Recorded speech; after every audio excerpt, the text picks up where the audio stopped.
100, 200. I drop my anchors at about 140, 150, and I'll drift in the rest of the way, and I'll stop right there, and I'll be 75 to 80 feet away. Line. This has kind of blown me away the last couple of days. I heard Dave Van Oss talking about 14 to 16 pound line, and today I heard Daryl talking about, how much heavy line he uses. But I use 6 to 8 pound monofilament line, and I use Berkeley Trilene XL. And I tried using XT for jigging last year, and I'm telling you right now that it doesn't work. XT is made for trolling, but I thought it'd be better to try to use it for jigging just because of the zebra mussels and everything. A little tougher. I thought maybe it'd help with the, the abrasions and all the zebra mussels and everything, but it's not real good, so don't use it.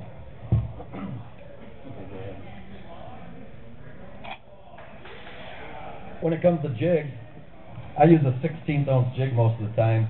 The jigs that I use the most are 32nd to 1/8 ounce, but commonly I use a 16th ounce, and that's probably 90% of the time. I use an orange colored jig almost exclusively. I love using orange. It works for me. I'm not saying other colors don't catch fish, but this is just what I do. So buy some orange jigs. On bright days, I use bright colored jigs, and on overcast days, I use darker colored jigs if I'm not using orange. So everything's always tied directly. I tie everything directly, no snap swivels, no barrel swivels, nothing. Everything is tied directly all the time. This is one tip that I suggest here. This is a drawing I did. On the left side, when I do vertical jig, what I do is I make sure that my jig and my line are at a 90-degree angle like that. So that way my hooks, when you're hitting the bottom and you're bouncing like Daryl was talking about on the river, my hooks aren't dragging, I'm not getting snagged up, and I like to keep it at a 90-degree angle. But when I'm casting, like I'm telling you right now, how I fish the reefs is I have my line look like the one on the right, where I'm dragging it actually along the bottom. For bait, I generally use leeches or crawlers. Half a crawler is pretty much all you need. Sometimes that seems to be way too much bait. If you get too much crawler on, it seems like a lot of times all you're catching is sheephead or small perch or smallmouth bass. So I try to go shorter and shorter and shorter all the time. Sometimes we're only using up to a 1/4 inch of a night crawler for these walleyes. When it comes to leeches, the bigger the leeches I can find, the better. If they look like a piece of beef jerky, that's what I like to use. Last year, the bait started getting pretty bad towards the end of the year, and some of the leeches we were buying were just pathetic. So I just switched over and used crawlers the whole entire year. This is where I'm either going to get booed or loved. Slip bobbers. Everybody likes them. A lot of people use them. I am anti-bobber all the way. The way I fish the reefs, like I said, I'm 75 to 80 feet away from the top of the reef. I cast over the top of them. I cast to the top of the reef, and I drag my crawler down the side of the reef. And if you're using a slip bobber and you're casting to the top of that reef, and that reef is at, say, 7 feet, as your bobber is going to be drifting away from you, it's going to be getting deeper and deeper and deeper on the other side of that reef, and to be honest with you, it becomes ineffective. Now, if I'm fishing a tournament, obviously I have a slip bobber out there and I have one hanging off the side, but when I'm just fishing as a guide and take customers out there, we never use them. One thing that I did want to talk about is what we do. Let's go ahead, maybe it's coming up. Oh, I think we skipped one. Here. Before I get into what we actually use. When we cast these reefs, like I said, I'm casting a 16th ounce jig to the top of the reefs, and I'm dragging it down the sides of the reefs. Now the reason is, the walleyes are going to be either on the sides or towards the bottom of the reef. They generally aren't going to be on the top of the reef. So what we're finding out is, by casting over the top of them, we're bringing that bait back towards us. And you have to remember to keep your line as tight as you possibly can. Too many times I get customers in the boat, and they don't keep their line tight, or they're pulling too fast. And when they don't keep their line tight, what's happening is, these fish are hitting it once, maybe twice, that's all you get this way, and they don't think they have the fish. But what's going on is these fish are shooting up the reef, they're hitting that jig once, they have it, and then they shoot back down the reef. So these people continue to crank, and they continue to keep going like that, and they don't think they have a fish on, and finally they get right to the side of the boat, and they start cranking up, and the fish is on the whole time, and they're saying, oh, I got one right next to the boat. Well, the truth of the matter is they got it 40 or 50 feet out, but they don't realize that these fish are shooting up the side of the reef and then coming right back down. So by keeping your line tight the whole entire time, you can feel those bites.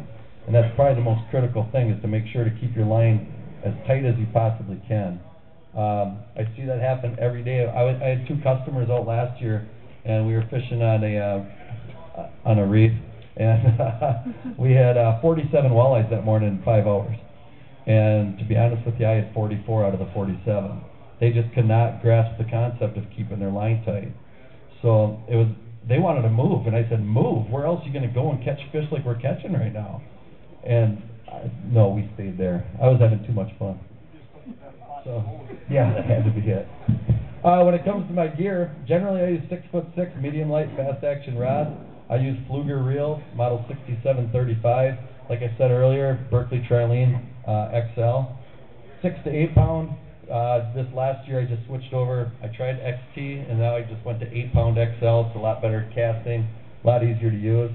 I love the Richter anchors. If you're looking for a good anchor to use out on Winnebago with all the zebra mussels, try a Richter anchor. They are a little more pricey, but they're well worth the price. I have my jigs all custom made by a guy in Little Chute, and if anybody wants his name or his phone number, just let me know, and I'll give you his name and phone number, and you can give him a call. They're inexpensive. He does a great job, and you won't be let down with them at all. Frable net, I use leeches and crawlers. I have a 20-foot Ranger, 225 Optimax, and a 15-horse kicker. So, one thing I heard, or I see a lot of times, and this happens quite a bit, is people sit on the same spot day in and day out.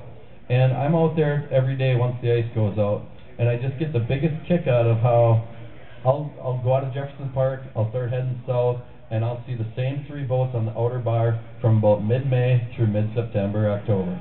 And they're there every day, and they don't leave. I'll leave at 6, 7 o'clock in the morning. I come back at noon, and those same guys are still sitting in that same spot.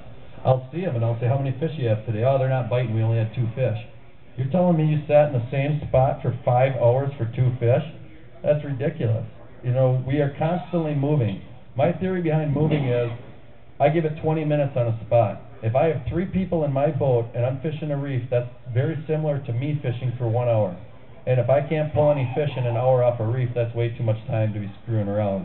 So I give it 15, 20 minutes, nothing, boom, we go right to the next little hump, reef, rocks, whatever we can find.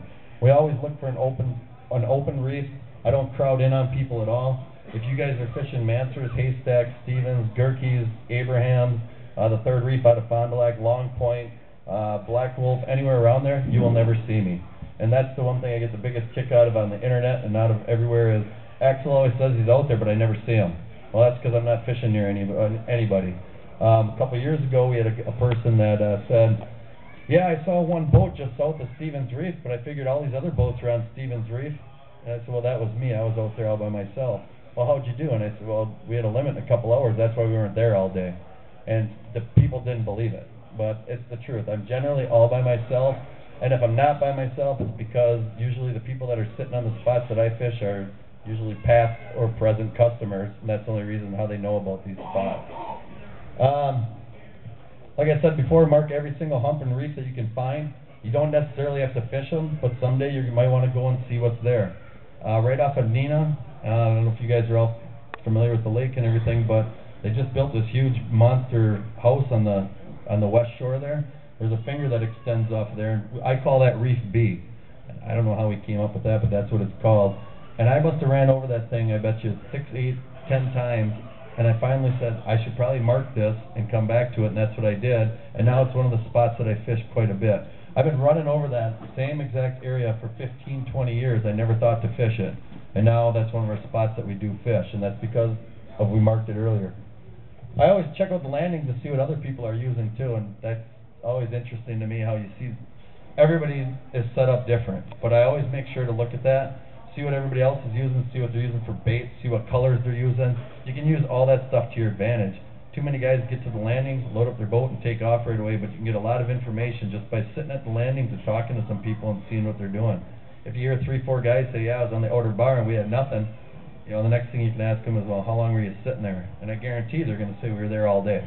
I hear that all the time.